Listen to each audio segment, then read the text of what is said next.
Okay, now the question is transient response of RL circuit. What is the transient response of RL circuit?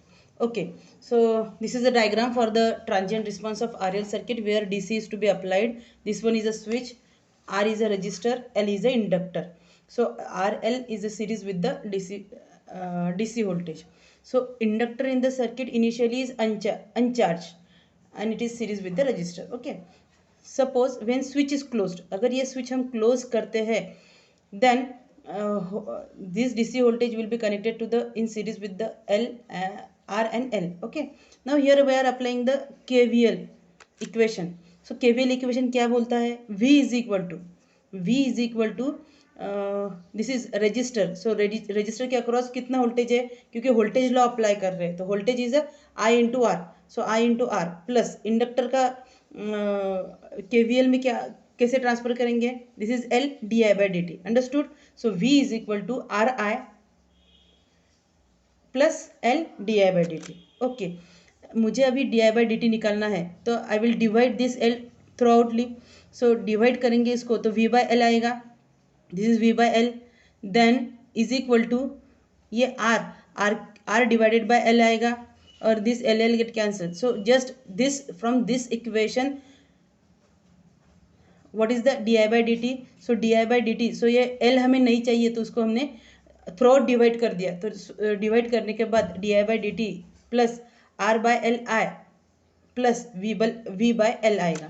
Okay, so this is equation number 1. अगर इसका हमें solution ढूंढना है तो उसका solution एक particular solution होता है. So particular solution is nothing but the dy by dt plus py is equal to q.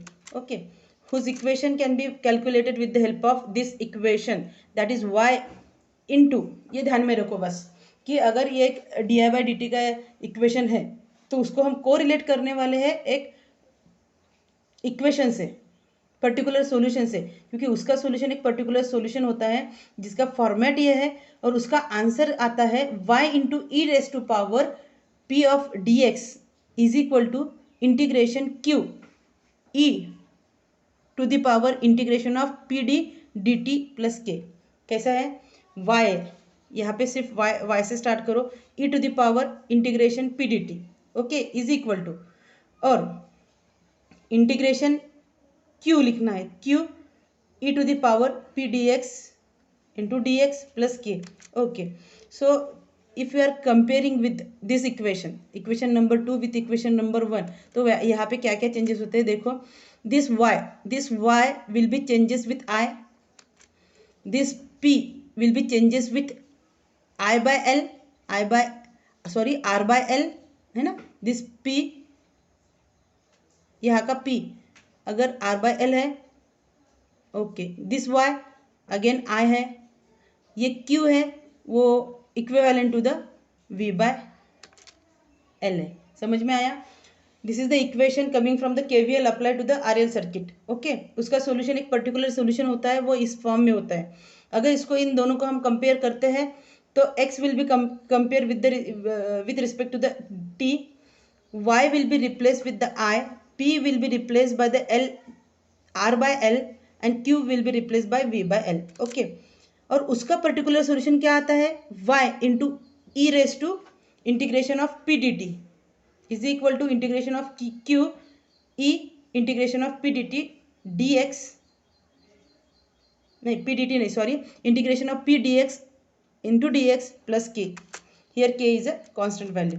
Okay, अगर ये इक्वेशन में हमें इस वैल्यू अगर पुटअप करनी है तो we are replacing this y कहाँ से? I से रिप्लेस करेंगे. सो I देखो, और e to the power integration p की वैल्यू कितनी है?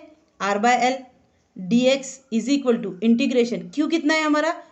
V by L e integration of p. What is the value of p? R by L dx dt plus k. समझ में आया? So whatever the equation is to be given, this is a particular solution में हम compare करके उसका जो equation आ रहा है उस इक्वेशन में वो वैल्यू पुट करेंगे. तो यहाँ तक हमें मिलता है. उसके बाद देखो, this term I e to the power integration R by L d t is equal to, ये वी बाय एल कॉन्स्टेंट है इसलिए मैंने इंटीग्रेशन साइन के बाहर निकाला, V by L integration of E to the power integration of R by L into t d t plus के। Okay, तो अगर integration of e raise to power R by L into t कैसे निकालेंगे?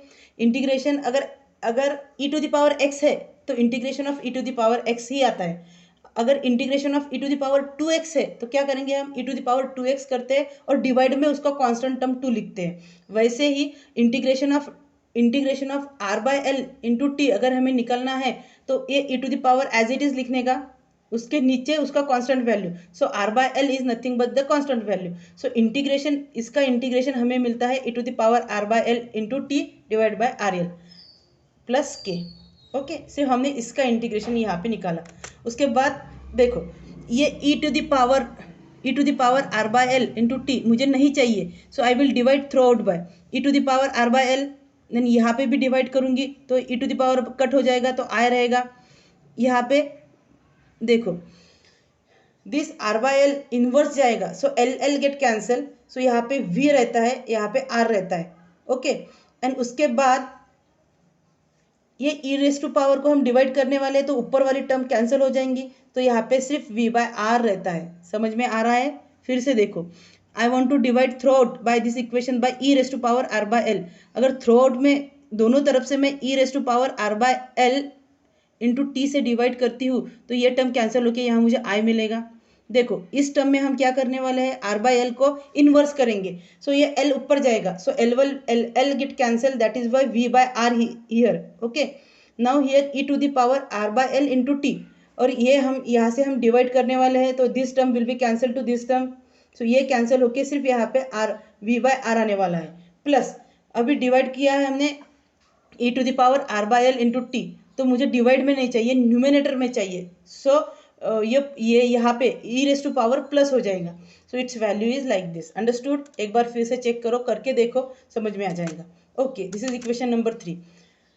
अब this is the equation of linear differential equation in the first order comparing with the non homogeneous equation.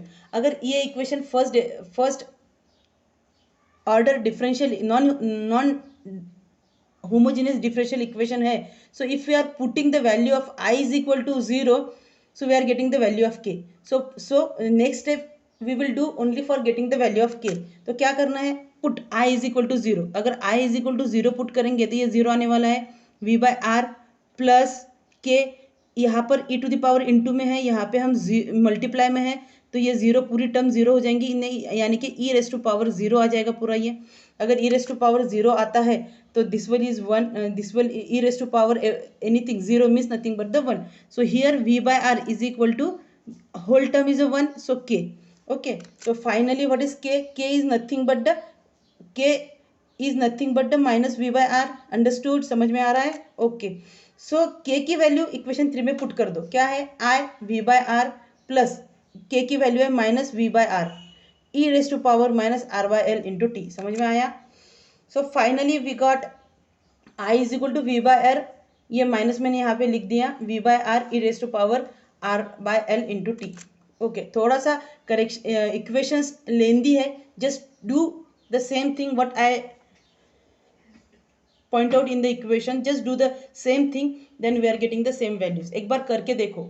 Okay, so here current flow through the circuit is, how much is the current flow through the circuit is I is equal to, ये minus है ना, ये मैंने ये minus वाली term पहले लिख दी, so minus V by R E to the power minus R by L into T plus V by R. Okay, just shifting the first equation second equation interchange. Okay, so first term कौन सी आई है हमारी?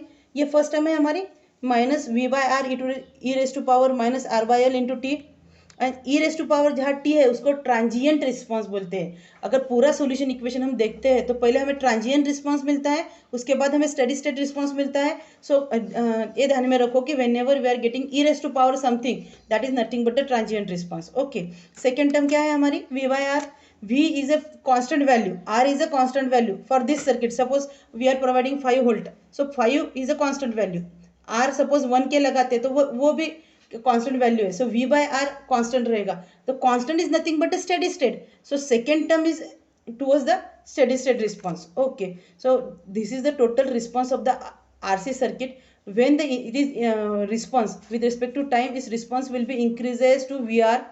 After that, see, it is remain to be constant. So first term, this is the increasing state is called as transient response, and this one is a constant response. So this is a transient as well as plus a transient response, that is total response. Okay, the term constant, the constant term is denoted by tau. Tau is nothing but the L by R. ध्यान में रखो, tau ये constant term है, it is denoted by L by R.